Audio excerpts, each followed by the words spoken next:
እናነባዋለን። የማቴዎስ ወንጌል ምዕራፍ 13ን ከቁጥር 1 እስከ 30 ረዘም ያለ ክፍል ነው። ቢሆንም አብረን እናነባዋለን። ጌታ ኢየሱስ ይባርካችሁ።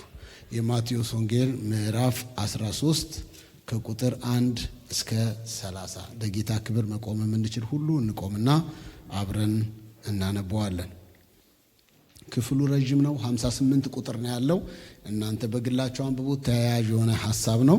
እኔ ግን ከቁጥር 1 ጀምሮ እስከ 30 ያለውን ለዛሬ የሚሆነንን ሐሳብ በጌታ በኢየሱስ ክርስቶስ ስም አነባለሁ። መጽሐፍ ቅዱስ የድሮውን ትርጉም የያዛችሁ በአዲስ ኪዳን ገጽ 12 ላይ ነው የሚገኘው። በዚያን ቀን ኢየሱስ ከቤት ወጥቶ በባህር አጠገብ ተቀመጠ። እርሱም በታንኳ ገብቶ እስኪቀመጥ ድረስ ብዙ ሰዎች ወደ እርሱ ተሰበሰቡ። ሕዝቡም ሁሉ በወደቡ ቆመው ነበር። በምሳሌም ብዙ ነገራቸው፣ እንዲህም አላቸው። እነሆ ዘሪ ሊዘራ ወጣ። እነርሱም ሲዘራ አንዳንዱ በመንገድ ዳር ወደቀ፣ ወፎችም መጥተው በሉት። ሌላውም ብዙ መሬት በሌለበት በጭንጫ ላይ ወደቀ። ጥልቅ መሬት ስላልነበረ ወዲያው በቀለ። ፀሐይ በወጣ ጊዜ ግን ጠወለገ፣ ስርም ስላልነበረው ደረቀ። ሌላውም በእሾህ መካከል ወደቀ፣ እሾህም ወጣና አነቀው። ሌላውም በመልካም መሬት ወደቀ። አንዱም 100 አንዱም 60 አንዱም 30 ፍሬ ሰጠ። የሚሰማ ጆሮ ያለው ይስማ። ደቀ መዛሙርትም ቀርበው ስለምን በምሳሌ ትነግረናለህ አሉት። እርሱም መልሶ እንዲህ አላቸው፣ ለእናንተ የመንግሥተ ሰማያትን ምስጢር ማወቅ ተሰጥቷችኋል፣ ለእነርሱ ግን አልተሰጣቸውም አላቸው። ላለው ይሰጠዋልና ይበዛለትማል፣ ከሌለው ግን ያው ያለው እንኳን ይወሰድበታል። ስለዚህ እያዩ ስለማያዩ፣ እየሰሙም ስለማይሰሙ፣ ስለማያስተውሉም በምሳሌ እነግራችኋለሁ። መስማትን ትሰማላችሁና አታስተውሉም፣ ማየትም ታያላችሁና አትመለከቱም። በዓይናቸው እንዳያዩ፣ በጆሮአቸውም እንዳይሰሙ፣ በልባቸውም እንዳያስተውሉ፣ ተመልሰውም እንዳልፈውሳቸው የዚህ ሕዝብ ልብ ደንድኗል፣ ጆሮአቸውም ደንቁሯል፣ ዓይናቸውንም ጨፍነዋል የሚል የኢሳይያስ ትንቢት በእነርሱ ይፈጸማል። የእናንተ ግን ዓይኖቻችሁ ስለሚያዩ ጆሮቻችሁም ስለሚሰሙ ብፁዓን ናችሁ። እውነት እላችኋለሁ ብዙዎች ነቢያትና ጻድቃን የምታዩትን ሊያዩ ተመኝተው አላዩም፣ የምትሰሙትን ሊሰሙ ተመኝተው አልሰሙም። እንግዲህ እናንተ የዛሬው ምሳሌ ስሙ። የመንግሥትን ቃል ሰምቶ የማያስተውል ሁሉ ክፉውን ይመጣል፣ በልቡም የተዘራውን ይነጥቀዋል። በመንገድ ዳር የተዘራው ይህ ነው። በጭንጫ ላይ የተዘራው ይህ ቃሉ ሰምቶ ወዲያው በደስታ የሚቀበለው ነው። ነገር ግን ለጊዜው ነው እንጂ በእርሱ ስር የለውም። በቃሉም ምክንያት መከራ ወይም ስደት በሆነ ጊዜ ወዲያው ይሰናከላል። በእሾህ መካከል የተዘራውም ይህ ቃሉን የሚሰማ ነው። የዚህ ዓለም ሐሳብና ባለጠግነት መታለል ቃሉን ያንቃል፣ የማያፈራም ይሆናል። በመልካም መሬት የተዘራው ይህ ቃሉን ሰምቶ የማያስተውል ነው። እርሱም ፍሬ ያፈራል፣ አንዱም 100 አንዱም 60 አንዱም 30 ያደርጋል። ሌላ ምሳሌ አቀረበላቸው፣ እንዲህም አለ። መንግሥተ ሰማያት በእርሻው መልካም ዘርን የዘራ ሰውን ትመስላለች። ሰዎቹ ሲተኙ ግን ጠላቱ መጣና በስንዴው መካከል እንክርዳድን ዘርቶ ሄደ። ስንዴውንም በቀለና በአፈራ ጊዜ እንክርዳዱ ደግሞ ያን ጊዜ ታየ። የባለቤቱን ባሮች ቀርበው ጌታ ሆይ መልካምን ዘር በእርሻህ ዘርተህ አልነበረምን? እንክርዳዱንስ ከወዴት አገኘ አሉት። እርሱም ጠላት ይህን አደረገ አላቸው። ማን ይህን አደረገ? እስቲ ጠላት ይህን አደረገ በሉ። ጠላት ይህን አደረገ። ባሮቹም እንግዲህ ሄደን ብንለቅመው ትወዳለህና? እርሱ ግን እንዲህ አለ። ይህንን ከኔ ቀጥላችሁ በሉልኝ። እንክርዳዱን ስትለቅሙ ስንዴውን ከእርሱ ጋር እንዳትነቅሉት አይሆንም አላቸው። ተዋቸው፣ እስከ መከር ጊዜ አብረው ይደጉ። በመከር ጊዜ አጫጆችን እንክርዳዱን አስቀድማችሁ ልቀሙ፣ በእሳትም ለማቃጠል በየነዶው እሰሩ፣ ስንዴው ግን በገቶራ ክተቱ እላለሁ አለ። አባት ሆይ በጌታ በኢየሱስ ክርስቶስ ስም እጅግ አድርገን እናመሰግንሃለን። በብዙ ምሳሌ፣ በብዙ ጥበብ፣ በብዙ መንገድ ልታስተምረን ስለወደድክ እናመሰግንሃለን። የቃልን ፍቻ አብራለን፣ ተናገረን፣ ምከረን፣ ገስጸን፣ አነቃቃን። ወደ ሌላ የህይወት ከፍታ ከፍ አድርገን በመካከላችን ተገኝ። እንወድሃለን። በክርስቶስ ኢየሱስ ስም አሜን። ጌታ ኢየሱስ ይባርካችሁ። ቁጭ በሉ።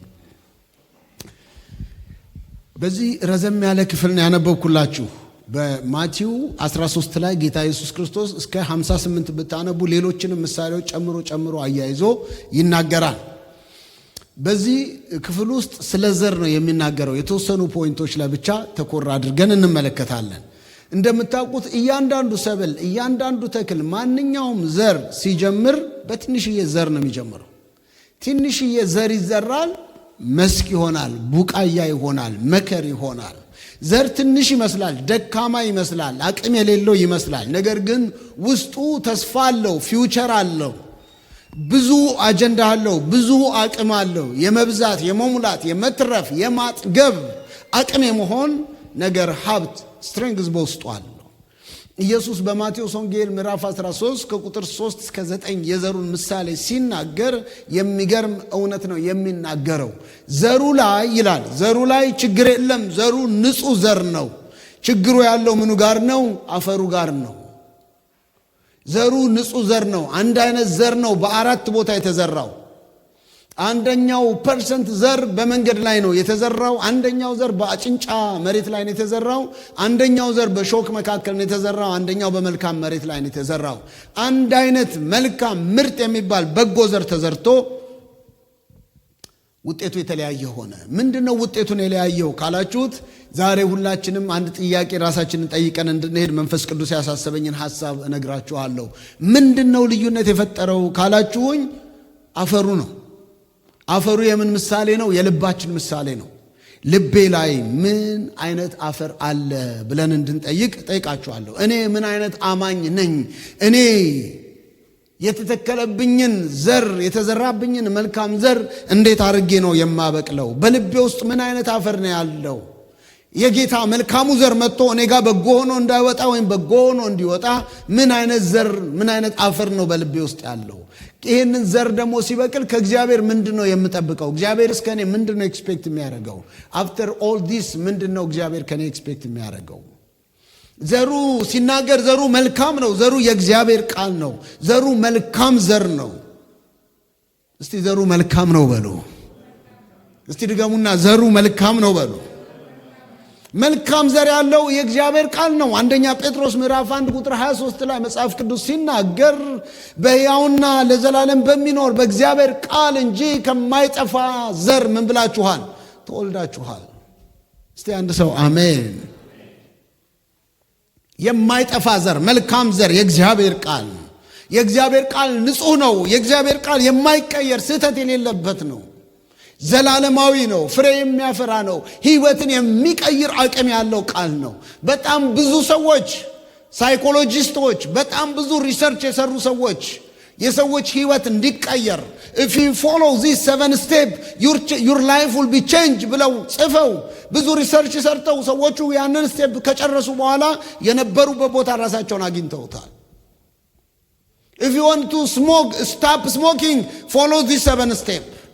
If you want to be happy, follow these 7 steps.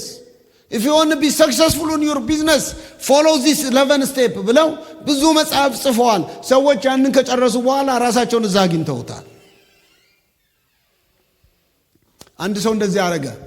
በጣም አልኮል ያስቸግረዋል እና ይጠጣል። በቃ ላቆም አልቻለም። በኋላ አንድ ቀን ሐኪም ቤት ሄደ እና ሐኪሙን አማከረው። ሐኪሙ መጠጣት አስቸገረ አለው። አዎ በቃ መጠጥ ለማቆም እንደዚህ ማድረግ አለብህ፣ እንደዚህ ማድረግ አለብህ፣ ይህንን ተከተል፣ ይህንን አድርግ፣ ከዛ ማቆም አለብህ። አለበለዚያ ይሄ የምጠጣው አልኮል ጉበትን እየጎዳው ነው፣ ጨጓራ ላይ እንደዚህ እንትን ላይ እንደዚህ ያደረገ ዳሜጅ እያደረገ ነውና እድሜን ታሳጥራለህ ብሎ መከረው ማለት ነው። ከዛ በቃ እሺ አለ። በኋላ ብዙ ታግሎ አልቻለም። አንድ ቀን በቃ አልቻለም፣ እንዲጠጣ ሄደ ማለት ነው። ዛሬ የመጨረሻ ብሎ የመጨረሻ አይደለም የሚሉት ሁሌ እና የመጨረሻ ብሎ ሄደ ማለት ነው። እና የመጨረሻ ብሎ ሊጠጣ ሲሄድ ዶክተሩ ጋር እዛ ተገናኙ። እንዴ ዶክተር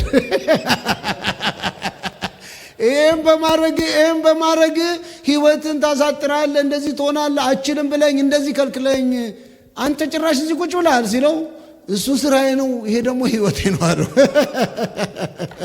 ከእንዲህ አይነት ዶክተር ያድናችሁ። ሰዎች ብዙ ጥናት አምጥተው ብዙ ትምህርት አስተምረው እነሱ ራሳቸው ግን ስትሬንግዝ አዘዋል። የእግዚአብሔር ቃል ግን ይለያል። ክብር ለኢየሱስ ይሁን። የእግዚአብሔር ቃል የመቀየር ህይወትን ብቻ ሳይሆን ኑሮን፣ ሞትን፣ ቀንበርን፣ ጨለማን፣ ኃጢአትን አልሸነፍ ያለንን ማንነታችንን እንኳን የመቀየር አቅም አግኝቷል። ክብር ለኢየሱስ ይሁን። ግን አሁንም ይሄ የእግዚአብሔር ቃል አንድ ችግር ብቻ አለበት የኛን ህይወት ለመቀየር፣ ልባችን አፈሩ ጋር ነው ችግሩ ያለው። ችግሩ የት ላይ ያለው ብለናል? እስቲ አፈሩ ጋር ነው በሉ። እኔ ጋር ነው በሉ ካልኳችሁ እሺ ስለማትዱ ነው። አፈሩ ነው ማስበላችሁ። ችግሩ ያለው አፈሩ ጋር ነው። አፈሩ የሰው ልብ ነው። ዘሩ የእግዚአብሔር ቃል ነው። ዘሩ ችግር የለበትም። ጌታ ኢየሱስ ክርስቶስ 4 አይነት ልቦችን ነው ያሳየን። የተዳከመ ልብ፣ በመንገድ ዳር ያለ ልብ። ይሄ ልብ አለ ቃሉ ይመጣል ግን ወደ ውስጥ አይገባም አለ። ወፍ መታ ትለቅመዋለች። ወፍ የሰይጣን ምሳሌ ነው። ዘሩ ይዘራል። ከተዘራ በኋላ ስር ሳይሰድ ሳይበቅል እንደዚህ አይነት ሰዎች አለ ጌታ ሲናገር። ይሄ ቃሉን ይሰማል። ከዛ ቃሉን ከሰማ በኋላ ግን በራሱ ይመካል። ፕራውድ አለው። የራሱ ኢጎ አለው። በራሱ ሐሳብ የተያዘ ነው። የደነደነ ልብ ነው። አንዳንድ ክፉ ልማዶች አሉት። መቆም ይሳነዋል። ከሰማ በኋላ እንደ ቃሉ ከሚሄድ ይልቅ በራሱ በነበረው ፕሪንሲፕል ተከትሎ ይሄዳል። ስለዚህ መልካም ፍሬ አያፈራም። ወፍ መጥቶ ይወስድበታል። ሲያቅማማ ለመቀየር መከተል ያለበትን የመንፈስ ቅዱስን ተሸንፍ ያለው እርዳኝ አልፈልገውም እንደማለት ኢትስ ኦኬ። አንዳንድ ሰዎች ነገራቸውን ያባብሉታል። ኢትስ ኦኬ አትስከር ነው እንጂ አትጠጣ አይልም። አንድ ሰው አትቃም የሚል የለም ማለት ጫት አቁም ሲሉ አንደርገር አትቃም የሚል ከመጽሐፍ ቅዱስ ካሳየኝ አቆማለሁ። እንዲህ አይነት ፖለቲካ የለም ወገኖች ከእግዚአብሔር ጋር። እናንተ ሕያዋን የእግዚአብሔር ቤተ መቅደስ ናችሁ ይላል። እስቲ አንድ ሰው አሜን። ስለዚህ በሰውነታችሁ እግዚአብሔር ምን አድርጉት? አክብሩት። ለጌታ ክብር የማይሆን ነገር፣ ለጌታ ምቾት የማይሰጥ ነገር፣ ከቅዱሳን ጋር በጎ ሆኖ ምሳሌ የማይሆን ነገር ሁሉ ኃጢአት ነው። ቃሉ ይመጣል ግን አይሰራም። ቃሉን በፍጥነት ይወስድበታል አለ። ሌላው ደግሞ ጠንካራ አለት የሆነ ልብ ነው አለ። ድንጋይ የሆነ ልብ ነው። ይሄ ደግሞ ምንድነው? ጥልቀት የጎደለው ቃሉን በንጹህ ልብ በደስታ ይቀበላል። አሜን ይላል፣ ሃሌሉያ ይላል፣ የስ ይላል። አሁን ይሄ ጾም ሳምንታችን ነው ሲባል የስ የጾም ሳምንታችን ነው። ጠዋት ሲነሳ እንቁላል ጥብስ ነው የሚሸተው ገና ካልጋው ሳወርድ። አዎ እንቁላል አለ ግን አልበላም ዛሬ። አንዳንድ ሰው ሲያጣ ነው የሚጾመው። ዛሬ ጾም ነው ይላል። ለምን? ቁርስ ስለሌለ። ቁርስ እያለ መስራት እየቻልክ ፍሪጁ ሙሉ ሆኖ ሚስት ኩክ እያረገች ቤት ወላጆቻችን ኩክ እያረጉ ወይኔ ኩክ እያረጉኝ መጾም ከቻልን ነው ጾም የሚባለው። አሜን ነው። ሜሪ የጌታ ይባርክሽ። አንቺ ያው ስለምትጾሚ ነው አሜን ያልሽው። እስቲ አሜን በሏ። ኢየሱስ ያድናል። ይሄ ሰው ቃል በንጹህ ልብ ከሰማ በኋላ በደስታ ከወሰደው በኋላ ወደ ውስጡ ግን አይገባም። ወደ ውስጥ ዘልቆ አይገባም። ፈተና ሲመጣ፣ ቻሌንጅ ሲመጣ፣ መከራ ሲመጣበት፣ የሚተነኩሰው ነገር ሲመጣበት የዛን ጊዜ ይወድቃል፣ ጥሎ ይሄዳል። እስክትነኩ ድረስ ትዕግስታችሁ አይታወቅም። ዱ ዩ ኖው ዛት? አንዳንድ ሰዎች ዝም ስለሚሉ እሱ ትዕግስተኛ ነው ምናምን ይላሉ። ትዕግስተኛ ነው የሚባለው ሰው ከተነካ በኋላ ነው። ዝም ያለው ሁሉ ትዕግስተኛ አይደለም። አንድ ጊዜ የሱ ጓደኛ በጣም ለሱ ሲነግረው እዚህ ሀገር እንደመጣ ልጁ ኦሮሚያ ለቀምት ነው ያደገው። አማርኛ አይችልም ደግሞም እንግሊዘኛ አይችልም። እና መጣና ቁጭ አለ እዚህ እና ሰው ተሰብስቦ እህቱ ቤት ነው ተሰብስቦ ሰው ሲስቅ ይላል፣ ፈገግ ይላል። ቁጭ ደግሞ ይጠሩታል። ውስጥ ሲቀመጥ ና እዚህ ቁጭ በል ተጫወት እንጂ ይሉታል። እሺ ይላል። ይመጣል፣ ቁጭ ይላል። ያወራሉ፣ ጆክ ምናምን ያወራሉ። አይገባውም። ሲስቁ ብራም ሲሉ ይላል። በቃ ወንድምሽ ሲያሳዝን ዝምተኛ ነው፣ ወንድምሽ ሰባይኛ ነው፣ ወንድምሽ ትዕግስተኛ ነው ይላሉ። ለሱ ብሶቱን ሲነግሩ የመጣ ሰው ሁሉ ዝምተኛ ነው ይለኛል። እንደኔ ወሬኛ የለም ማለት በኦሮምኛ ቢሆን ኖሮ እኩል ነው ማወራው። ዝምተኛ ያስባለኝ ማውራት ስለማልችል ነው። ትዕግስተኛ የሚባለው መከራ የመጣበት ቀን፣ ሚሸነቁሮ የመጣበት ቀን፣ ከተቀመጥንበት ሚገፋን ያመጣ ቀን፣ ተበድሮ ሲከለክለን፣ የሰጠነውን አልመልስም ሲለን፣ ሰላም ስንለው የሰደበን፣ ወረፋችን ላይ ቀድሞ የገባ ሰው መንገድ ላይ ፍሬቻ ሳያበራ መንገድ ሲያልፈን የሚሰማን ስሜት ምናሳየው ሪአክሽን እሱ ነው ትዕግስተኛ የሚያሰኘን። አሜን ነው። እግዚአብሔር ስትነኩ በትዕግስት የምትመልሱ ሰዎች አድርጋችሁ እኔንም እንዲሁ። ይሄ ሰው በአለት ላይ የተዘራበት ሰው ፈተና ሲመጣ የማይቋቋም በአስተዋይነት ስሜት ሳይሆን በኢሞሽን ብቻ የሚሄድ ኢሞሽናችንን ባይዘው እግዚአብሔር ነው የፈጠረው። ኢሞሽን አጌንስት አይደለንም እኛ። ኢሞሽን ነው የፈጠረው። በኢሞሽን ውስጥ እግዚአብሔር ይከብራል።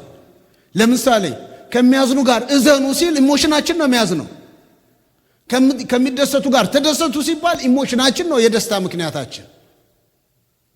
በፕሪንሲፕል ደግሞ ምንመራቸው ኑሮዎች አሉ።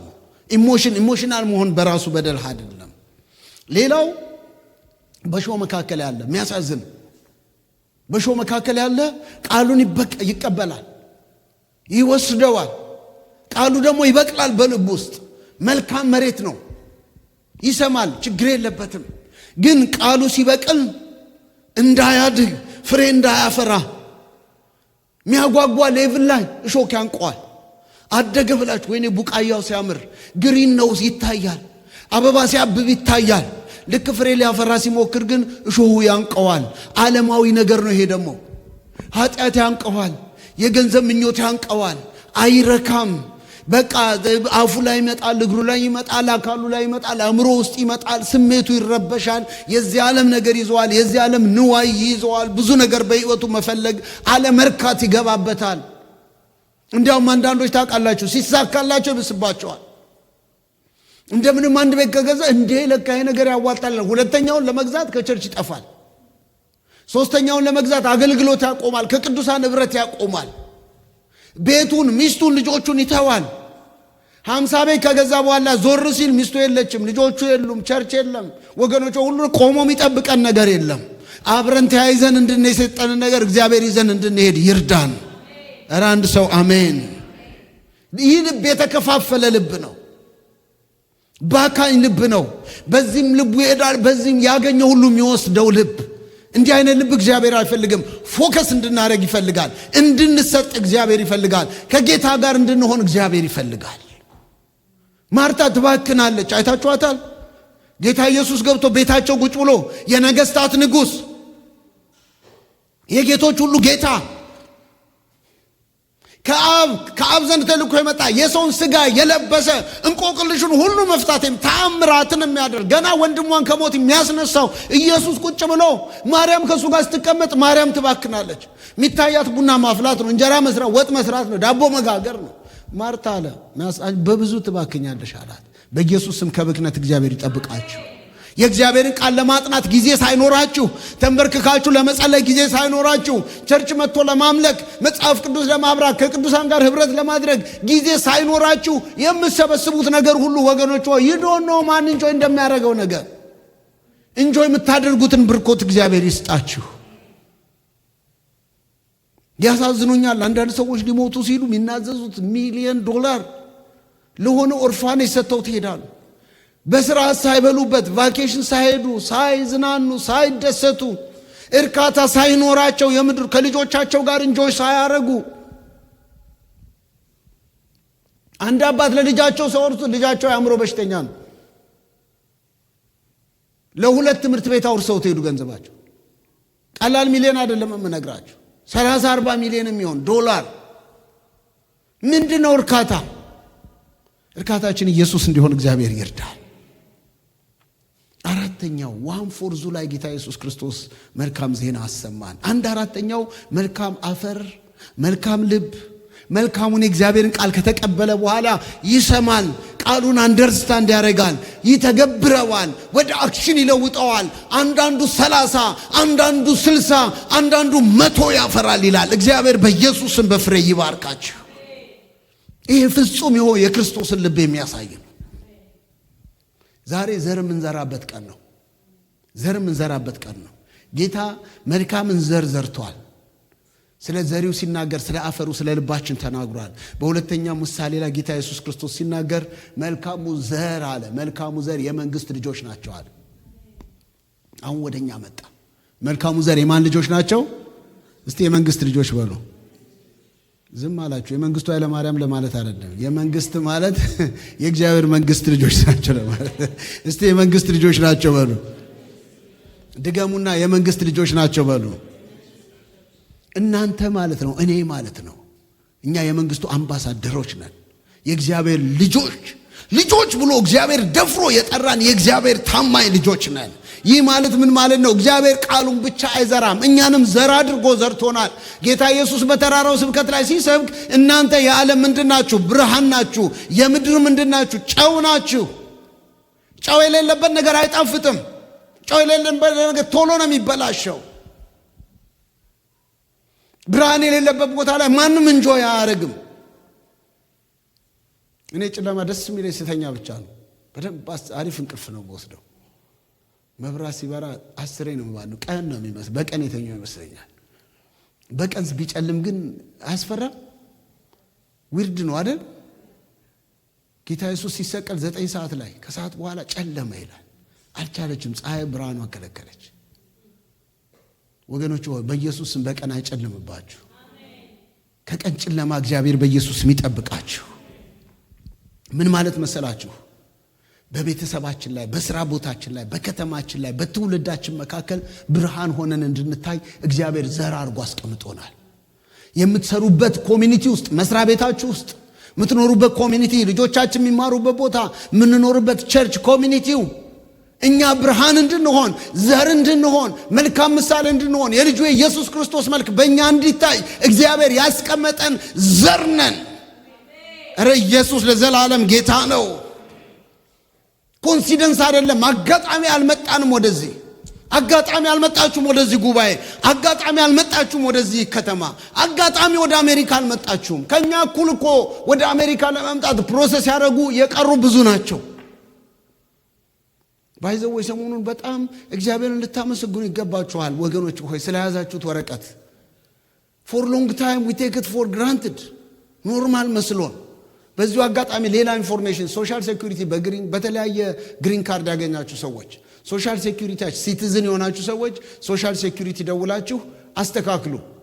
አፕዴት መደረግ አለበት። ሲቲዝን የሚለው ከሶሻል ሴኩሪቲያችሁ ጋር መገናኘት አለበት። a lot of benefit ከት እየተደረገ ነው for the lack of information። እኛ ብርሃን ነን፣ ያገኘነውን ኢንፎርሜሽን የምናደርስ። መኖሪያችን የዘላለም አምላክ ነው። ክብር ለኢየሱስ ይሁን።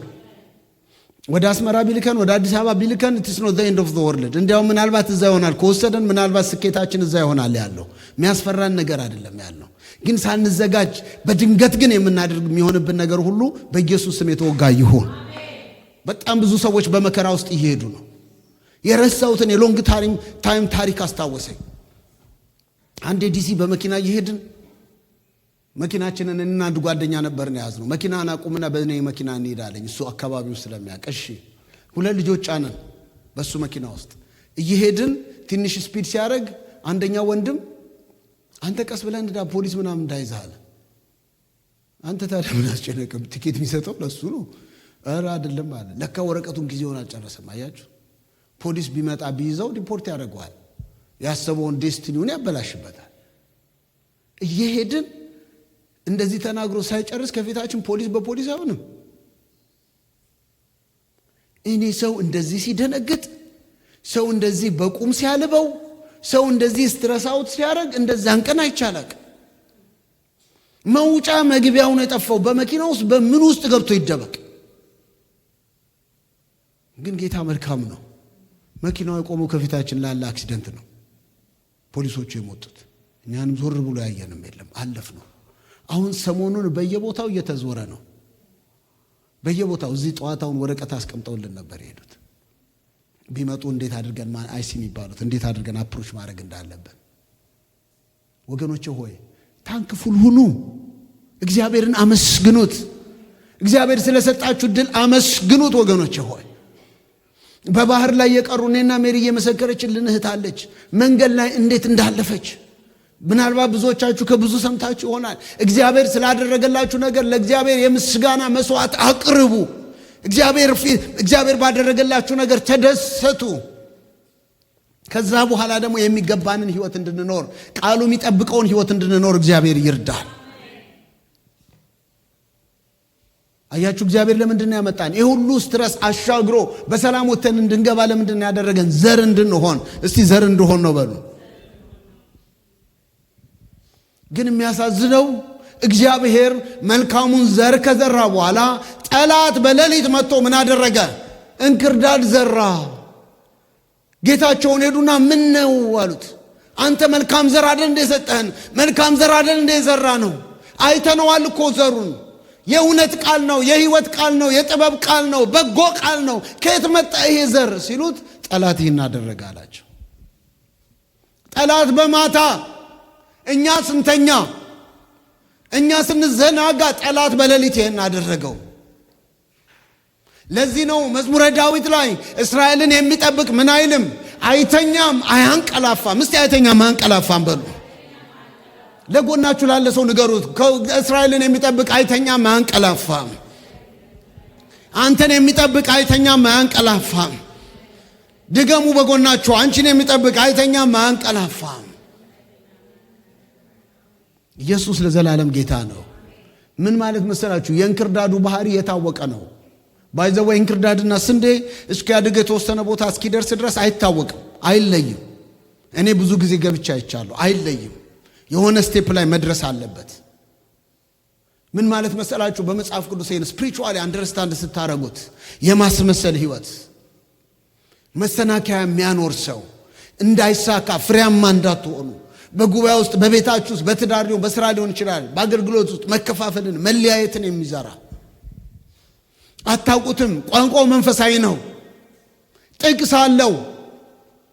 መዝሙር ይዘምራል። ጸሎት ከእናንተ ጋር ይንበረከካል። ቸርች አይቀርም።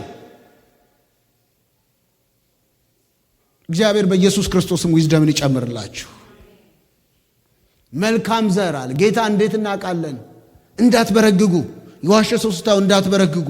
የሆነ ሰው በኃጢአቱ ስታዩ እንዴ እንዳትሉ ምን አለ? መልካሙ ዘር ይበቅላል፣ አብሮን ክርዳድም ይበቅላል። ተዉት አለ። የመከሩ ባለቤት ራሱ አጫጆችን ይልክና እንክርዳዱን ለዩ የሚልበት ሰዓት ይመጣል። ወየው ለዛ ሰዓት አለ። አጫጆች ይመጡና እንክርዳዱን ይለቅሙትና ያስሩና ወደ እሳት ይጥሉታል። እግዚአብሔር ከዚህ በኢየሱስ ስም ይጠብቀን። መልካሙ ዘር ይለያል፣ ይበቅላል፣ ያብባል፣ ደምቆ ይታያል። ከዛ ፍሬ ያፈራል። ፍሬው ደግሞ ጎተራ ይሞላል። መልካም ዘር 3 መለያ ነገሮች አሉት። ህይወታችንን ኢቫሉዌት እንድናረግ መልካም ልብ ያለው ሰው ኢቫሉዌት እንዲያረግ ዛሬ በኢየሱስ ስም ጋብዛለሁ። ይሄ አፈር ፍሬያማ ያደርጋል። ይሄ መልካም አፈር ላይ የተዘራ ዘሩ በውስጡ ይታያል። ምን አይነት ምልክት ያሳያል? ያድጋል። እስቲ ያድጋል በሉ። እስቲ አንድ ሰው ያድጋል። ይሄ የክርስቲያን ህይወት እድገት ያለበት ህይወት ነው። እድገቱ በሁሉ አቅጣጫ ይገለጣል። ግሮዝ ናቹራል ባይ ዘ ወይ ግሮዝ ናቹራል። ልጆች ያላችሁ ሰዎች ማደጋቸውን እንዴ ከትናንት ዛሬ አደገ እያላችሁ አይደለም የምታውቁት። እኔ አሁን የልጆች ቁመት ሲጨምር ማቀው ሱሪ ሲያጥራቸው ጫማ ሲጠባቸው ነው። አደገ ማለት ነው ትላላችሁ እና በዛው ወጪ ጨመረ ማለት ነው ትላላችሁ። ልብሱ ሳልቅ እሱ አደገ ምን አለ እየጨረሰ ያድግ። ለማደግ የተለየ ኃይላስ እንዲያድግ ብላችሁ የምታረጉት ነገር የለም። ቢሆን ኖሮ እኔ ቁመቴን እንደ ጃን አሳድገው ነበር። እንድናድግ የምናረገው ነገር ምንም እኛ እንድናድግ ብለን ናቹራል ነው። በቃ እግዚአብሔር የመጠነዋል።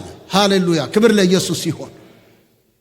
በመንፈሳዊው ዓለም ለማደግ ከናንተ የሚጠበቀው ሄልዚ የሆነ ሪሌሽንሺፕ ከክርስቶስ ጋር የእግዚአብሔርን ቃል ማንበብ፣ መጸለይ፣ መጾም፣ ኮኔክት ማድረግ፣ ፌሎሺፕ ማድረግ። በዛ ውስጥ እግዚአብሔር ይሰራል። ክብር ለኢየሱስ ይሁን። ግሮዝ ኢዝ ናቹራል። ሁለተኛው ፍሬ ያፈራል። ፍሬ ማይታይበት ከሆነ እድገት የለም። እንደነበረው ድሮ ከጌታ በፊት ይሳደብ የነበረ አሁንም ቸርች መጥቶ የሚሳደብ ከሆነ there is a problem።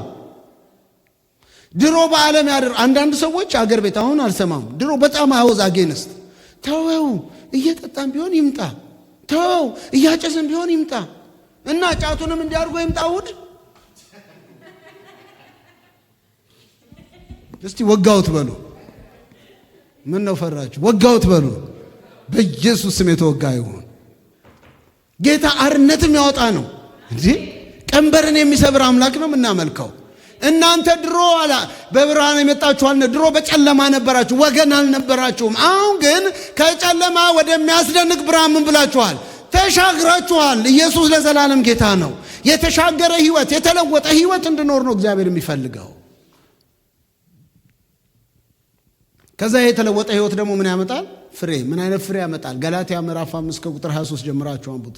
ደስታ፣ ሰላም፣ በጎነት፣ ቸርነት፣ የዋሃት፣ ራስን መግዛት፣ እነዚህ ፍሬዎች ይታያሉ እና የመሳሰሉ በጎ ፍሬዎች። ፍሬዎቻችን የእድገታችን መገለጫዎች ናቸው።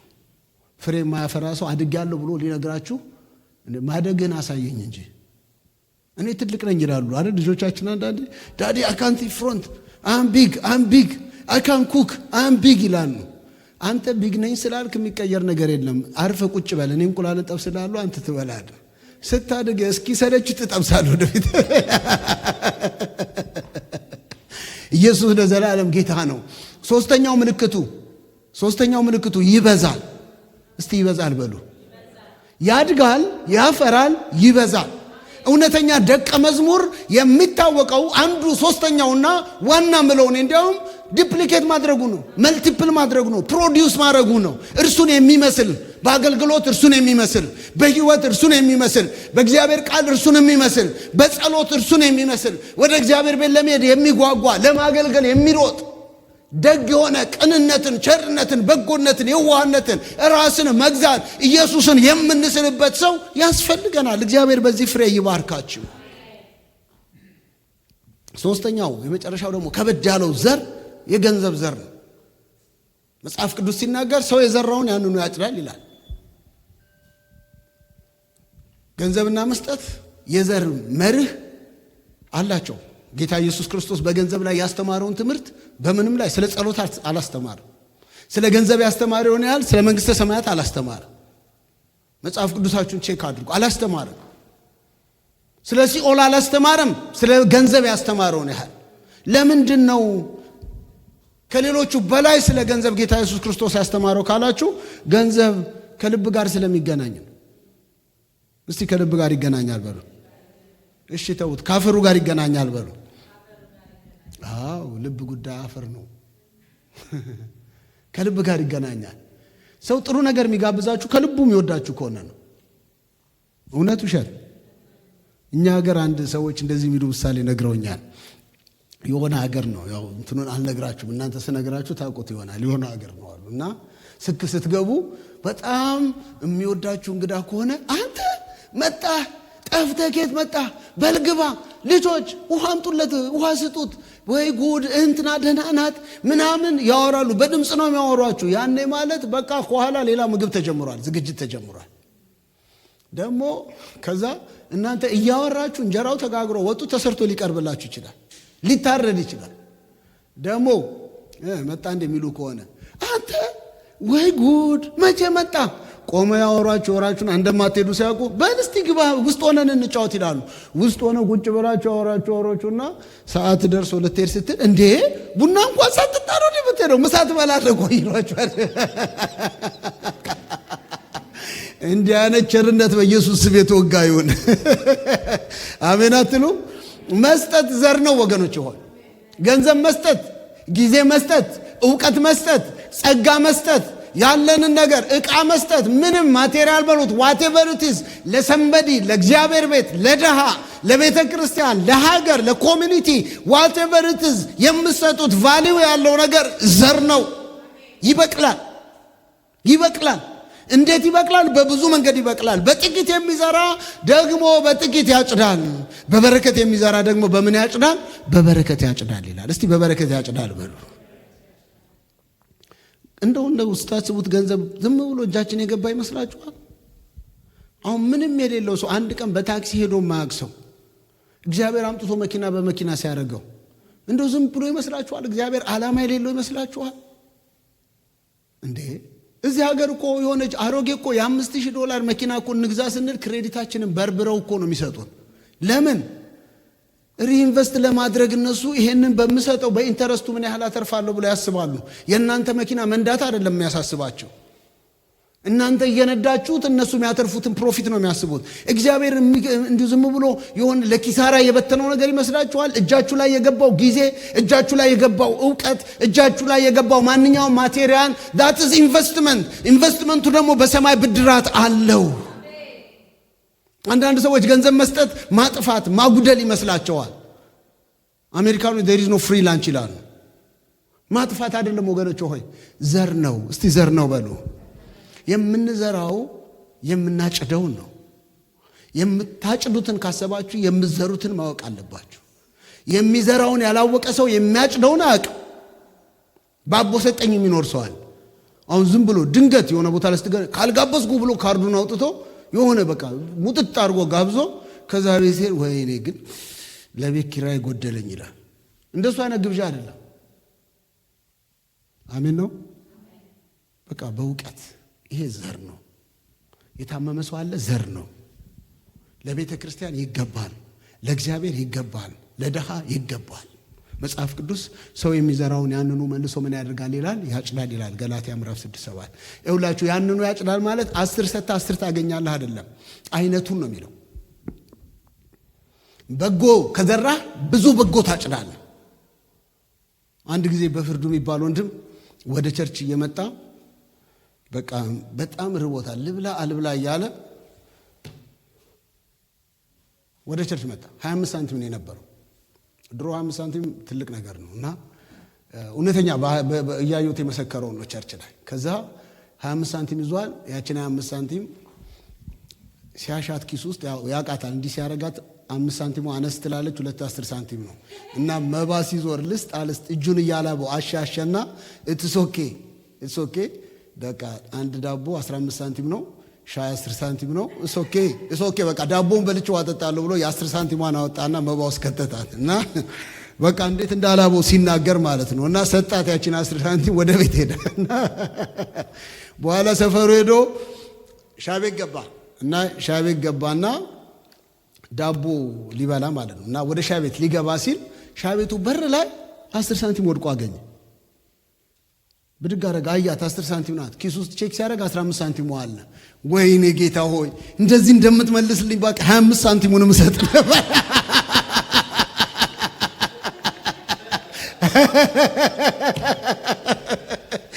የሆነ 10 ሳንቲም 10 ብር ሰጠ። ከቸርች እንደወጣ በር ላይ 10 ብር እንደሚሰጣችሁ አስባችሁ አይደለም ዘር የምትዘሩት። ዘር እዚህ ትዘራለህ፣ የት እንደሚበቅል ግን አናቅም። ክብር ለኢየሱስ ይሁን። ደግነትን የሚዘራ ደግነትን ያጭዳል። ይቅርታን የሚዘራ ይቅርታን ያጭዳል። ገንዘብን የሚዘራ ገንዘብን ያጭዳል። እግዚአብሔር ፕሮቫይድ ያደርገዋል። ክብር ለኢየሱስ ይሁን። ገንዘብን መስጠት የእግዚአብሔርን ትኩረት ይስባል። አቴንሽን፣ የእግዚአብሔር አቴንሽን ወደ እናንተ ይሆናል። አንዳንድ ሰዎች ምንም አይሰጡም፣ ጊዜ አይሰጡም፣ ገንዘብ አይሰጡም፣ ጸጋ አይሰጡም፣ ዕውቀት አይሰጡም፣ ታለንት አይሰጡም። ግን በጾምና በጸሎት እግዚአብሔርን ፊት ይፈልጉታል። እስቲ አንዳንዴ በሆነ ነገር ሞክረኝ የሚል ይመስለኛል እግዚአብሔር። ያቺ ሴት ትዝ ይላችኋል? ስትሰጥ ጌታ ኢየሱስ ክርስቶስ ቆሞ ያያል። አይገርምም? እኔ እኮ ዲያቆናት ራሱ አያውም እኮ ስንት እንደምትጠሩ። ጌታ ግን ቆሞ ያያል። አሁንም ከሰማይ ያያል የምናረገውን ኑሮ። ሲያያት እቺ ሴት አለ ትዳሯን ሰጠቻል። 1 ዲናር እኮ ነው የሰጠችው። 1 ዲናር ከትዳር ይወዳደራል? ጌታ እንደዛ አለ። ትዳሯ ማለት ያናት ቫልዩ የሰጠችው በቃ ያችን ሰጣ። ትዝ ይላችኋል? ያቺ ሴት ኤልሳ መጥቶ አምጫላት፣ ከዱቄቱ አምጪ ከዘይቱ አምጫላት። እኔና ልጄ በልተን ልንሞት ነው ስላት አውቃለሁ ከሱ ላይ ጋግሪና የመጀመሪያውን እንጎቻ አምጫላት። ደፍሮ የሰጠነው ወገኖች ወደ ባርኮት የሚገባው። እስቲ አንድ ሰው አሜን። በሰው ካልኩሌሽን አትዱ። ገንዘብ መስጠት ለእግዚአብሔር የእግዚአብሔርን አቴንሽን ይስባል። ለእግዚአብሔር አይደለም። እናንተ ወስዶ የከለከላችሁና የሰጣችሁን ነው የምትረሱት። በተቸገራችሁ ጊዜ እኮ የደረሳችሁን ሰው ስትሞቱ አትረሱትም እኮ ወገኖች። እግዚአብሔር አቴንሽኑን ይስበዋል። የቤተ ክርስቲያን አገልግሎት መደገፍ የእግዚአብሔርን መንግስት ያስፋፋል። ለድሆች መስጠት ለጌታ ማበደር ነው ይላል መጽሐፍ ቅዱስ። 3 አይነት የገንዘብ አሰጣጦች አሉ በቤተ ክርስቲያን ውስጥ እግዚአብሔር ለቤተ ክርስቲያን ይሰጣቸው። ለቤተ ክርስቲያን የሚሰጡ ስጦታዎች አሉ። ሚልክያስ ምዕራፍ 3 ቁጥር 10 ላይ በቤቴ ውስጥ መብል እንዲሆን አስራቱን ሁሉ ወደ ጎተራ አግቡ፣ የሰማይን መስኮት ባልከፍትላችሁ በረከትን አትረፍርፌ፣ እስቲ አትረፍርፌ በሉ ወገኖቹ፣ አትረፍርፌ ባላፈስላችሁ በዚህ ፈትኑ ይላል የሰራዊት ጌታ እግዚአብሔር። አስራት ማለት ከ10% ማለት ነው። 10 ካለህ 1 ለእግዚአብሔር 100 ካለ 10 1000 ካለ 100 10000 ካለ 1000 ለእግዚአብሔር ትሰጣለህ። የቀረውን ያትረፈርፍልሃል። አትረፍርፌ የሰማይን መስኮት ባልከፍትልህ ይላል። ወገኖቼ ሆይ ትንሽ ሰጥተን ወደ ተትረፈረፈ ነገር ውስጥ መግባት ይሻላል፣ ያንን ይዞ በችግር መኖር ይሻላል። ቃሉ የሚናገረውን ቀጥታ ነው ያነበብኩላችሁ። አስራት በኩራት መጀመሪያ የምናገኘው ነገር፣ ስራ ፈልገን የመጀመሪያ ደሞዝ፣ ስንወልድ የመጀመሪያ ልጅ ሳሙኤል። ቅድም ሄድዬ በጸሎቱ ስትለን ነበር። ባይዘው አልተነጋገርንም ስብከቴ እንዳማካፍል፣ ግን እየዘመረች በመዝሙር ውስጥ ይሄን ስለ ስጦታ በጣም ብዙ ነገር ትናገር ነበር። ሳሙኤልን እንካ ተቀበል፣ ወርቄን ብሬን ያለኝን ሁሉ ሰጣለሁ። እኔ ጋር ተቀምጦ መና እንዳይሆን አንተ ውሰድና እንካ ተጠቀም፣ በልብ እንዳለው ክበርበት። ኢየሱስ ለዘላለም ያድናል። ሳሙኤልን ሰጣኩ አልከሰረችም። ሳሙኤል እስከ ዛሬ ድረስ ስሟን አስጠራላት እኮ። ብዙ እናቶች አሉ ከሷ ቀድሞ የወለዱ፣ ብዙ እናቶች አሉ እሷ ኮሚኒቲ ውስጥ የወለዱ፣ 20 30 የወለዱ አሉ ስማቸውን ማናቃቸው። አንድ ወለደች። ይሄው እስከ ዛሬ የእግዚአብሔርን ሐሳብ በትውልድ መካከል ያስፈጽማል። እንካ ተቀበል። ኢየሱስ ክርስቶስ ያድናል። እግዚአብሔር ብዙ ሲኖረን አይደለም የሚጠይቀን፣ በአንድም እያለን ይጠይቀናል። እግዚአብሔር ግን በብዙ ይባርከናል። መካኒቱ 7 ወለደች ይላል። ከዛ በኋላ እግዚአብሔር እንዲያትረፈርፋችሁ ከፈለጋችሁ ወደ ዘር ውስጥ ግቡ። ለምንድን ነው ለቤተ ክርስቲያን የምሰጠው ይላሉ ብዙ ሰዎች። ኮንፊውዝድ ይሆናሉ። there is no confusion። ለቤተ ክርስቲያን የምንሰጠው አንደኛ የእግዚአብሔርን አቴንሽን ለመሳብ፣ ሁለተኛ ለቃሉ ለመታዘዝ፣ ሶስተኛ የወንጌልን ሥራ ለማስኬድ፣ አራተኛ ብዙ ሰዎች እንዲድኑ፣ አምስተኛ እግዚአብሔር በብዙ ኔትወርክ ሰዎች ጋር እንዲደርስ። እኛ ማንደርስበት ቦታ ላይ ገንዘባችን ይደርሳል። ሪዋርዳችሁ በሰማይ ቀድሟችሁ ነው። ባይዘው የገንዘብ ስጦታችሁ ከናንተ ቀድሞ ነው ኢተርኒቲ ውስጥ የሚገባው። እናንተ ሳትሄዱ እዛ ሳንደርስ ክሬዲቱ ይሄዳል ቀድሞ። ስንደርስ ለመቀበል ነው የምንሄደው። ወገኖቼ ሆይ አሁን ያልሰጣችሁ ሰዎች እዛ ሄዳችሁ ልስጥ የምትሉት አማራጭ አይኖራችሁም። አያሳዝናችሁም? አንዳንዴ ሳስብ ስለ ፕሌን ክራሽ አስባችሁ ታውቃላችሁ? ኢትዮጵያ ላይ ተነስቶ የነበረው ፕሌን ተነስቶ በ6 ደቂቃው ደብረ ዘይት ላይ ተከሰከሰ። ምን ያስቡ ይሆን? እንደው ክርስቲያኖች ሆነው በቃ ስመለስ ከዚህ በኋላ ወስኛለሁ አገለግላለሁ ብለው ወስነው ይሆን? ከዚህ በኋላ በቅድስና ለመኖር ወስኛለሁ፣ በቃ እንዲያውም በቃ አዋሳ ሄጄ፣ ኬንያ ሄጄ፣ ናይሮቢ ሄጄ፣ አሜሪካ ገብቼ የምኖረው ይሄንን ህይወት እንደዚህ ነው ብለው አስበው ይሆን? ምኞታቸው ምን ይሆን? ፕላናቸው ምን ይሆን? አንዳንዱን ነገር ለነገ የቀጠርነው ነገር ሳንደርስ በሩ ይዘጋል። እነዛ ሰዎች ላምባቸው አለቀና ሄደን ገዝተን እንመጣለን አሉ። 10ሩም እኩል ነው እድል የተሰጣቸው። 5ቱ ሪዘርቫቸውን ይዘው ጠብቀው ሙሽራው እስኪመጣ እያበሩ ሲጠብቁ፣ 5ቱ ግን ተዘናግተው ነበር። አለቀ። ወገኖች እድል ሳይዘጋ በኢየሱስም ዛሬ እንድንሰጥ እግዚአብሔር ይርዳል። የጌታ እውነተኛ ደቀ መዝሙር እንደሆነ የሚታወቀው በፍሬያችን ነው። በፍሬ እግዚአብሔር ይባርካችሁ። ምን ያህሎቻችሁ ገንዘባችሁ እንደሚቆረስ እናንተ ናችሁ የምታውቁት። ለድሃ የሚያበድር ለእግዚአብሔር ይሰጣል ይላል።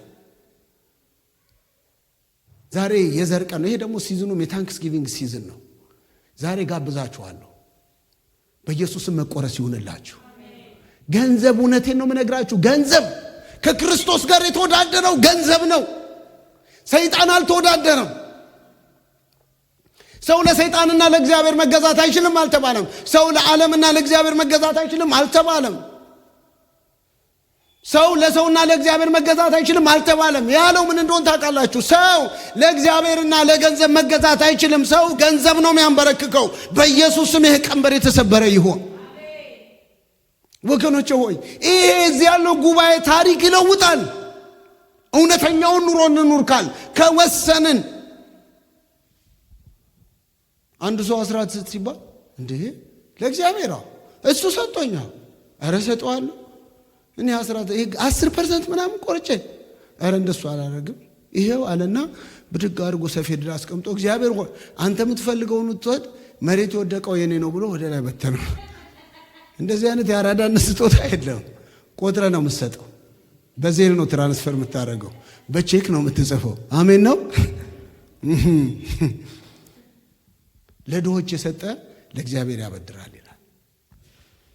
ለምንድን ነው የምሰጠው ለቸርች ካላችሁኝ ወንጌልን ለመደገፍ ሚሽነሪዎችን ለመደገፍ ሐዋርያው ጳውሎስ እንደዚህ ያለ ይሄን አንብብላችሁና አንድ ነገር እናደርጋለን ከዛ እንጨርሳለን። የፊልጵስዩስ ሰዎች ወይ ወንጌልን በመጀመሪያ ሲሰበክ ከመቄዶንያ በመጣሁ ጊዜ ከእናንተ ብቻ በቀር ሌላ ቤተክርስቲያናት በመስጠትና በመቀበል ስሌት እስቲ በመስጠትና በመቀበል ስሌት በሉ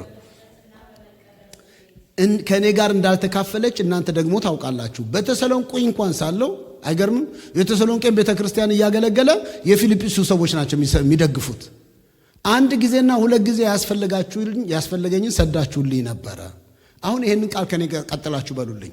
በስሌታችሁ ጮክ በሉና በስሌታችሁ የሚበዛውን ፍሬ እንጂ ስጦታውን ፈላጊ አይደለሁም። ስጡ ምላችሁ ገንዘብ ምላችሁ እኔ ልበላችሁ ጌታ ይባርክ። ስጡ ምላችሁ አዋጡ ምላችሁ ኮንትሪቢዩት አድርጉ ምላችሁ የእናንተ ስጦታ ፈላጊ ሳልሆን የሚበዛላችሁን ስሌት ነው የምፈልገው። እንደ እረኛ እንደ አስተማሪ እንደ አገልጋይ ከእግዚአብሔር መልእክት እንደተቀበለ ሰው የፊልጵስዩስ ሰዎች አንደርስታንድ እንድታረጉ የምፈልገው አዎ እዛሞኝ ደግፋችሁኛል፣ አዎ ካንዴም ሁለቴ ልካችሁልኛል፣ አሁንም ልትሰጡኝ ነው። ይሄን ስጦታችሁን አሁንም ስጡኝ፣ ወደፊትም ቀጥሉ፣ አታቋርጡ የምላችሁ ስጦታችሁን በመፈለግ ሳይሆን በመስጠታችሁ ስሌት የሚበዛውን ፍሬ ስለምፈልግ ነው። አሜን። ካልሰጣችሁ ስለማትባረኩ ስጡ።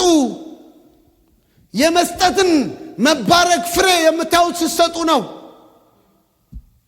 ጊዜ ያልሰጠ ሰው ጊዜ አያገኝም። ነገር ግን ሁሉ አለኝ ይበዛልኝም አለና በጣም ልቤን የነካውን ቃል ነው ማነብላችሁ። የመዓዛ ሽታና የተወደደ መስዋዕት የሚሆነውን ለእግዚአብሔርም ደስ የሚያሰኘውን ስጦታችሁን ከአፍሮዲጡ ተቀብዬ ተሞልቻለሁ። አይገርማችሁም? የምትሰጡት ገንዘብ በእግዚአብሔር ፊት የመዓዛ ሽታ፣ ሃሌሉያ፣ የተወደደ መስዋዕት ለእግዚአብሔር ደስ የሚያሰኝ ስጦታ ብሎ ነው የተቀበለው። ከአፍሮዲጡ ተቀብዬ ተሞልቻለሁ። እግዚአብሔር በኢየሱስ ክርስቶስ ስም ለሰዎች ሙላት ያድርጋችሁ። ኤዱዬና ሳምሪዬን እጋብዛችኋለሁ። እዚህ ላይ ዜሉን አድርግልኝ። አሁን ዘር እንዘራለን። ዛሬና ኔክስት ዊክ ይህንን ነው የምናደርገው። አይ ዶንት ኖ ምን ያህል እንደሰጣችሁ በዚህ ዓመት ለእግዚአብሔር የዘር ዕድል ሰጣችኋለሁ። ተነሺ ሳምሪዬ፣ ኤዱዬ ተነሱ። የመባቃችሁን ያዙና ያላችሁን ጊዜ ሰጣችኋለሁ። 1 ደቂቃ 2 ደቂቃ ጸልያለሁ። ከዛ በኋላ መልእክቱን እንጨርሰዋለን። አሁን በእግዚአብሔር ፊት ዘር የምትዘሩበትን ዕድል፣ ይሄ የሚበቅል ዘር ነው።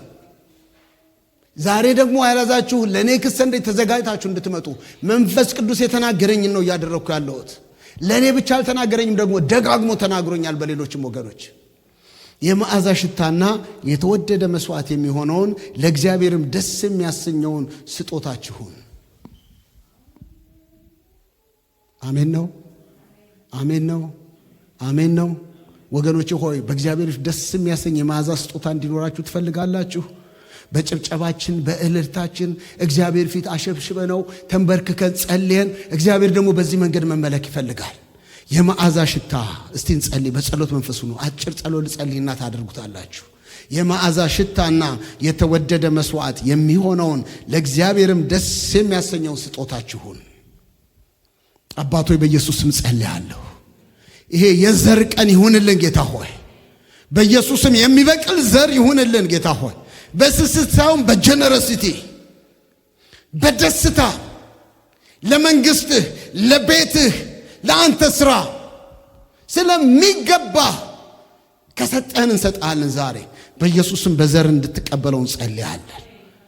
ደስ የሚያሰኝ መስዋዕት ይሁንልህ። የተወደደ መስዋዕት ይሁንልህ። የመዓዛ ሽታ ይሁንልህ ጌታ ሆይ። ዛሬ ዘርተን የሚቆም ዘር አይሁን። በየዕለቱ ምንዘራው ዘር ስጠን በኢየሱስ ስም አሜን።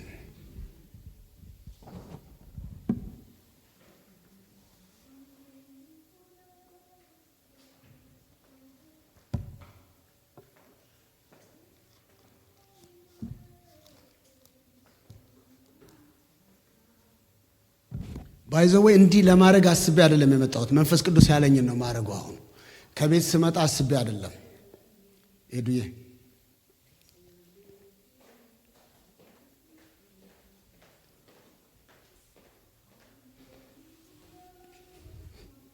ጌታ ኢየሱስ ይባርካችሁ።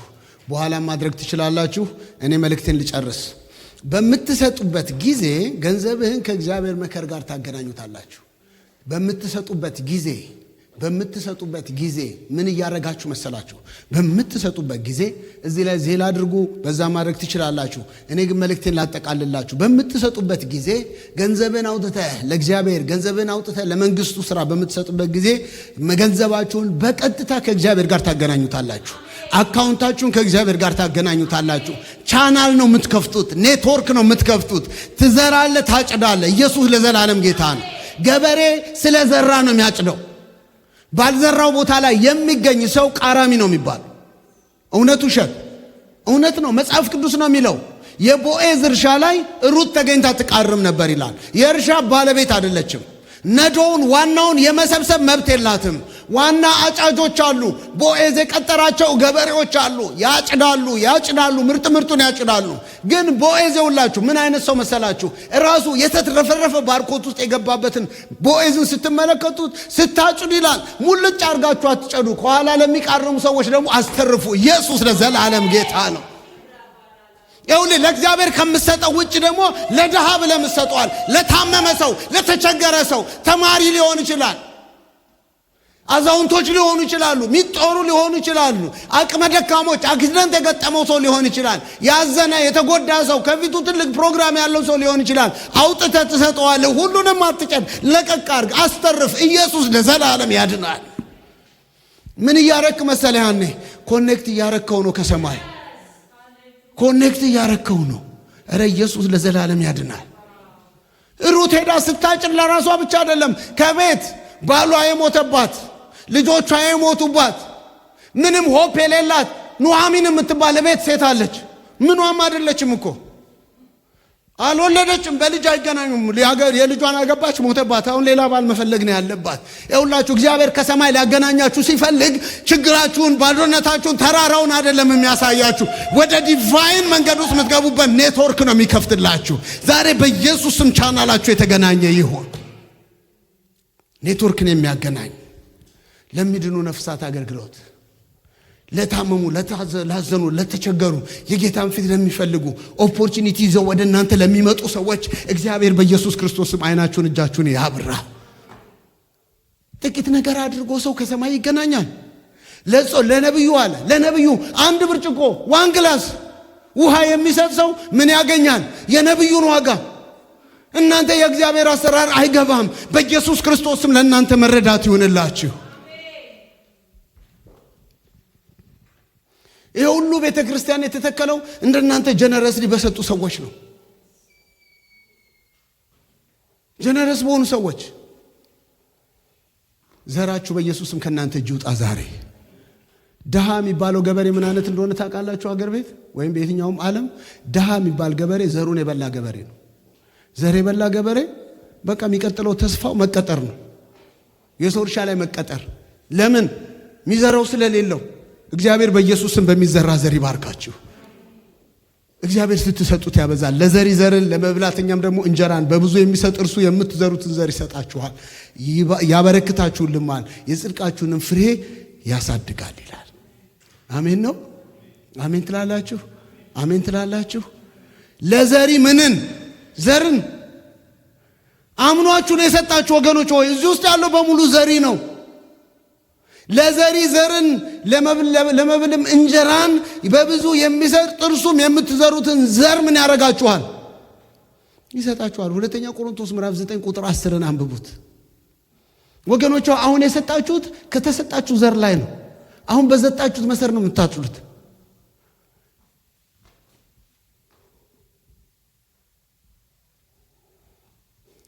እንዴት እንደምገልጽላችሁ አላቅም። ውስጥ ያለው ትዘራላችሁ፣ ይበቅላል። ትዘራላችሁ፣ ያድጋል። ትዘራላችሁ፣ ፍሬ ያፈራል። መልእክቴን ልጠቅልል። ልባችሁን ጠብቁ፣ አፈሩን ጠብቁት፣ እሾህ እንዳያንቀው። አለት ድንጋይ እንዳይሆን፣ እሾሁን አስወግዱ፣ ኃጢአት እንዳያንቀው፣ ፍሬ ቢስ እንዳያረጋችሁ፣ ዓለማዊነት እንዳይከባችሁ። ወገኖች ሆይ ስለ አስራት ስለ መስጠት እጅግ በጣም ብዙ ሮንግ ትምህርቶች ላይ ዩቲዩብ ላይ እየሰማሁኝ ነው። እኔ ያለ ደግሞ 12 13 ዓመት አገልግያቸዋለሁ። አሁን አዲስ ነገር አይፈጠርም ከዚህ በኋላ። ስለጎደለብኝ አይደለም የምነግራችሁ። ሐዋርያው ጳውሎስ ለፊልጵስዩስ ሰዎች የነገራቸውን ነው የምነግራችሁ። በመስጠታችሁ የሚበዛውን ስሌት ነው የምናፍቀው። ጎዳችሁ ብዬ ነው ማስበው። ይሄን ባለማስተማሪ ባለመዝራት የተጎዳው ብዬ ነው ማስበው። ዛሬ በኢየሱስም እንዘራለን፣ እናጭዳለን። ቃሉን በጸሎት በእንባ በንባብ በትምህርት በማጥናት በመገናኘት ገንዘባችሁን በታማኝነት በቋሚነት ያለማቋረጥ በመስጠት ከእግዚአብሔር ቃል ትልቅና ብዙ ነገሮችን በመያዝ ትክክለኛ ውሳኔ ላይ በመጽናት በመቆም እግዚአብሔር በኢየሱስም ይባርካችሁ። ፍሬ ዝም ብሎ አይመጣም ወገኖች ሆይ። ኔክስት ዊክ ከላይፍ አፕሊኬሽናችን ጋር የሚገናኝ አንድ ነገር ጀምርላችኋለሁ። ዛሬ በሰጣችሁት ያረካችሁ ሰዎች በዚህ ዓመት ምን ያህል እንደሰጠው ለዚህ ቤተ ክርስቲያን እኔ እንዲሁ ዝም ብላችሁ አስቡት። አንዳንዴ እንደ ባለ አእምሮ ማሰብም ጥሩ ነው። ይሄ ቤት እኮ ራኒንግ ኮስት አለው፣ ኤሲ አለው፣ ወንበር አለው፣ ኪራይ ይከፈልበታል፣ ላይቭ ስናስተላልፍ ኮስት አለው፣ ብዙ ከአገልግሎት ጋር ተያይዞ የሚወጡ ወጪዎች አሉ። ቢሆንላችሁ የፓስተራችሁን ደሞዝ እኮ ሸፍናችሁ ነው ማገልገል ያለበት። ሌሎች እዚህ ፉል ታይመሮች መኖር አለባቸው። ስትረስ አይደለም እያደረኳችሁ ያለሁት። ለመስጠት ስታስቡ ግን ገንዘብን ዝም ብሎ ማባከን እንደሆነ አይደለም። ዘር ነው የምትሰጡት፣ ቃሉን ነው የምትታዘዙት። በቤቴ መብል እንዲሆን አስራቴን ወደ ጎተራዬ አስገቡ የሚለው የሰጡ ሰዎች ናቸው የተባረኩት። እነ ኮልጌት 10% ብለው ጀመሩ። ሲባርካቸው 20%፣ ሲባርካቸው 30%፣ ሲባርካቸው 50%፣ ሲባርካቸው 50 አለፉና 60 70 ኮልጌት በህይወት እስከነበረበት አሁን ልጆቹ ያንን ሌጋሲ ያስቀጥለው ይሁን አሁን አፕዴት የሆነ ኢንፎርሜሽን የለኝም። ኮልጌት ግን በህይወት እስከነበረበት ጊዜ የአስራትን ህግ ሪቨርስ ነው ያደረገው። 10% ለእርሱ 90% ለእግዚአብሔር መንግስት። በጣም ብዙ የወንጌል ስራ ነው የተሰራው በእርሱ ምክንያት። አሁን ኮልጌት አንድ ኮልጌት አይደለም ያለው። ኮልጌት ራሱ ስንት አይነት ብራንድ አለው በራሱ ላይ። ወገኖች ሆይ መክሰር የለም ሰጥቶ። አሜን ነው፣ አሜን ነው። ዘርተን ነው የምናልፈው። ይቅር ማለት ያለባችሁን ሰው ይቅር በሉ፣ በይቅርታ ዘርዝሩ። ይህ ዓመት ሳያልቅ ደግሞ አሁን ይሄ ታንክስ ጊቪንግ ሲዝን አይደል እንዴ? እግዚአብሔርን ቴንኪዩ በሉት፣ ስጡ። እግዚአብሔር ሆይ ስለባረከኝ ይሄን እሰጥሃለሁ። እግዚአብሔር ሆይ ይሄን ስላደረክልኝ ይሄን እሰጥሃለሁ። እግዚአብሔር ሆይ ስራ በር ስለከፈትክልኝ፣ ልጅ ስለሰጠኝ፣ ትዳር ስለሰጠኝ፣ ትምህርቴን እንድጨርስ ስለረዳኸኝ፣ ጤና ስለሰጠኸኝ፣ በፋሚሊ ውስጥ እንዲህ አይነት ኢምፓክት ስለመጣ ይሄንን እሰጥሃለሁ። አመሰግንሃለሁ። የምታመሰግኑበት ዘር ነው። ይበቅላል፣ ያድጋል፣ ፍሬ ያፈራል፣ ይባዛል። እኛን የሚመስሉ ሰጪዎች እናተርፋለን። አሜን ነው። ጌታ ኢየሱስ ይባርካችሁ። እንጸልያለን።